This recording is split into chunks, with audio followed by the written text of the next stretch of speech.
kuchu ama kujichua kwa muda mrefu.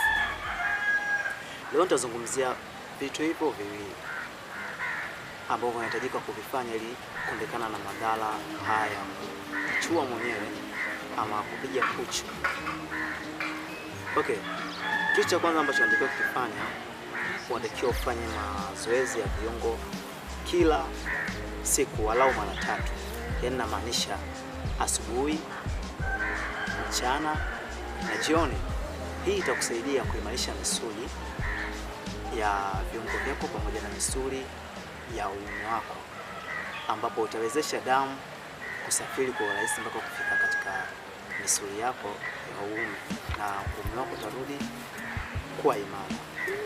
Na jambo la pili ambalo unatakiwa kulifanya, unatakiwa utafute kitu ambacho kitakuweka busy mara zote, kwa sababu mtu unapojitenga na kuamua kukaa peke yako ama kufanya mambo yako peke yako, ndipo ile wazo linakuja la kuchua tena.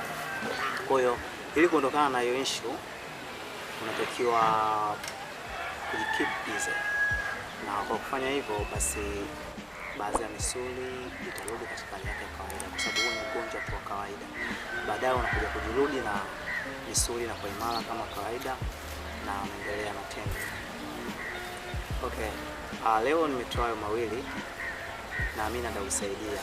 Tukutane tena katika video inayofuata, ila kikubwa usisahau kusubscribe katika channel hii ili uwe wa kwanza kupata mafunzo, mafundisho na pesa mbalimbali kutoka katika channel hii.